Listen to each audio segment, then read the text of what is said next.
Hello there, big hello to you. It's Thursday the 8th of September 2011. Welcome to today's United Kingdom Talk. Now we're going to start off in the garden today because I need to do my green manure. Green manure. Now, as you know, if you've been watching the show for a while, you'll know there used to be a shed right behind me here.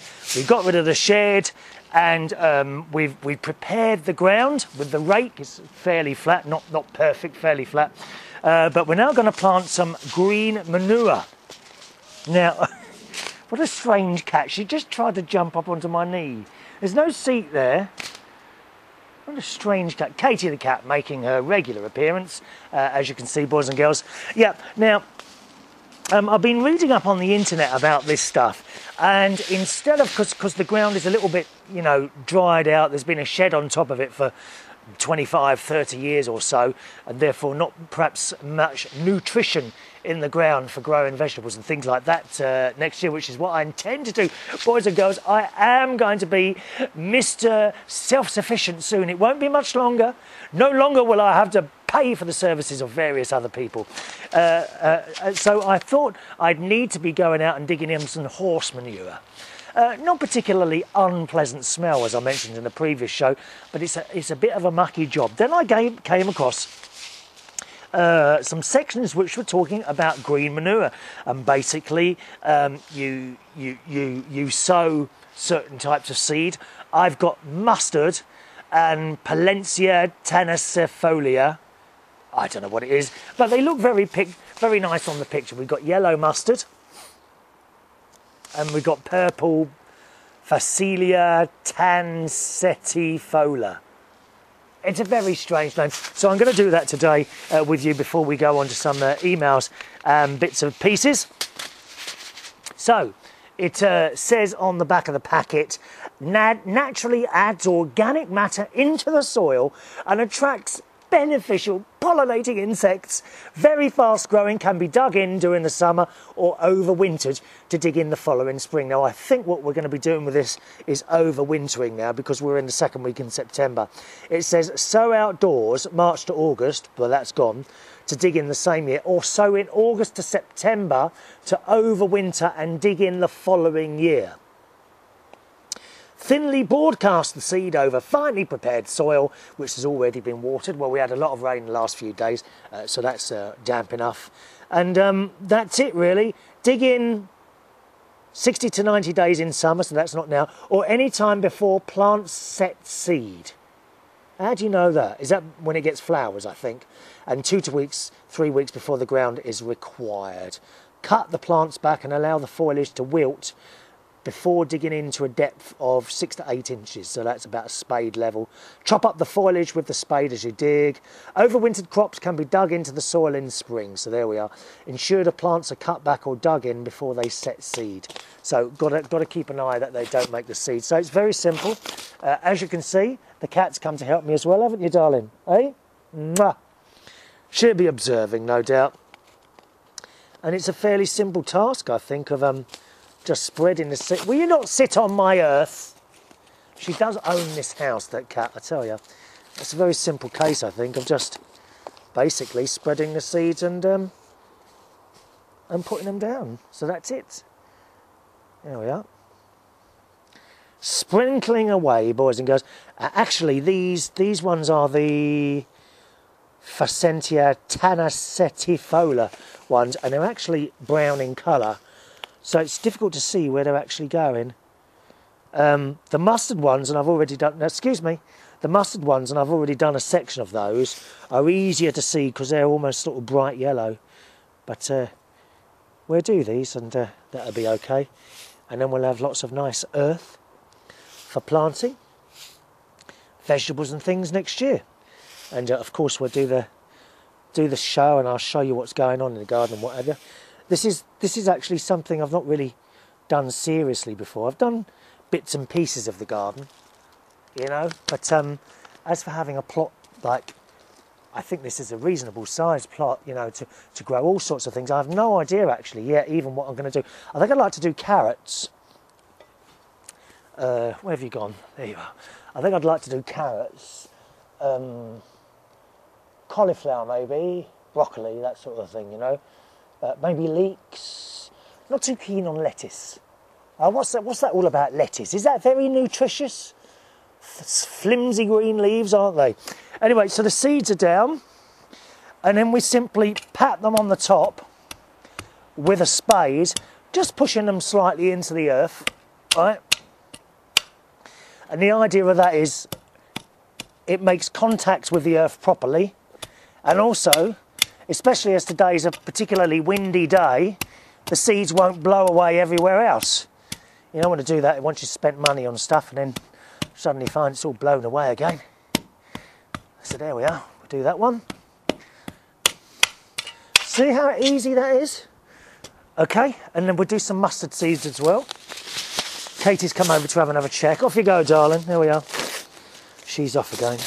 So useful to have a cat to help you in these very important things. Okay, as I say, the mustard seed is bright yellow. Actually, I'll come over and show it to you. This is much easier to see, the mustard seed. There you go, can you see that? I don't know if you can see that or not. Here we are. Can you see that mustard seed there? Okay. Did you used to do, anyone try and grow mustard and cress? Did you used to do that at school? I seem to remember doing that in primary school quite a lot. I don't think we actually ever ate it. Sort of grew it on a piece of kitchen roll or something like that, and I don't know what happened to it after that. We certainly didn't eat it, I don't think. Maybe they took it down to the school kitchens for our wonderful school dinners. I went to the well, certainly my secondary school, not so much the primary school. I wasn't keen on the food in there, but the secondary school I went to, the London Oratory School, they had the most marvellous school dinners. Really, you looked forward to school dinner. Let me show you the other seeds and you'll see what I mean about them being hard to see when they hit the earth. Was it Phacelia tanacetifolia? Is that Latin? Is it Latin, dear? Why is it written in foreign? Here are the other seeds. As you can see, they're very brown and actually difficult to see when they hit the top of the earth, but we carry on regardless. So I'll do these and hit them on the top with the spade again. That'd be quite nice actually to at least have something green on this area rather than just loads of earth sort of waiting for spring, which is a long way away. We're coming towards winter. I hate the cold weather. I really do hate the cold weather, but I'm not I usually go on holiday in January, but I'm not this year because I want to pay off a little bit of mortgages. As you know, I've got a little bit of property, and I've been trying to pay off some of the mortgages a bit. I don't like debts. Okay, so there's some more seeds down there, and once again, just tap them down, not too hard, with the spade to stop them all flying away in the wind. And of course, if you get a good watering, sometimes the water, if it's really heavy rain, that also can make the seeds sort of just swim away, and they'll end up growing somewhere where you didn't want them to grow. Makes your back ache doing this, I tell you. Oh dear. Oh. Oh. Right. That'll do, I think. That's almost done now. I think I'll do the rest in a minute. Meanwhile, let's go back into the studio. Oh, it does your back in. Oh, nice to get in. It was a little bit cold out there. Here we are back in the studio. Just time, I didn't realise how long I was out there doing my seeds and bits and pieces. So just time for one quick email from Victoria, our newest viewer. Hello, Victoria. And I was asking where she lived. I live in Los Angeles near Hollywood. Oh, do you see all the stars? Do you talk? Are you personal friends with any of the stars? That's what I want to know. She says, so I see a lot of mad, funny people.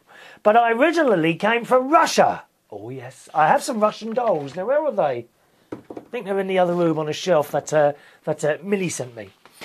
Millie is one of our regular viewers as well.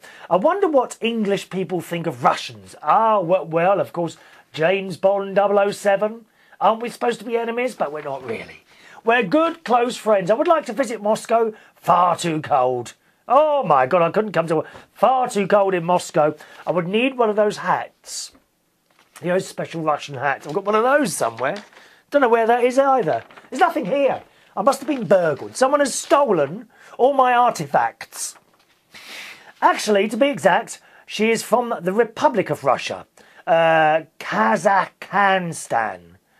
Kazakhstan? Is that right?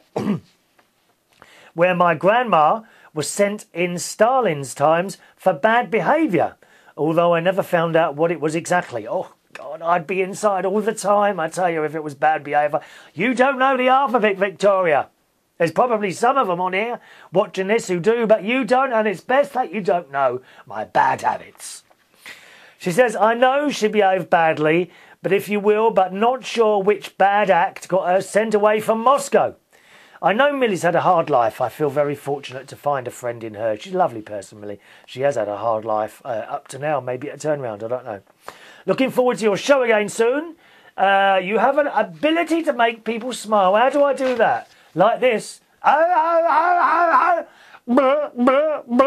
Is that what you mean? Anyway, thanks for watching and listening, boys and girls. I'll see you for another show tomorrow. Don't forget the email address. Join in and send us an email. Who knows? One day this year it may be read out. My email address, I say that because I've got a little stack here to get through. Email address chris@unitedkingdomtalk.co.uk. Have a nice Thursday. Bye-bye now.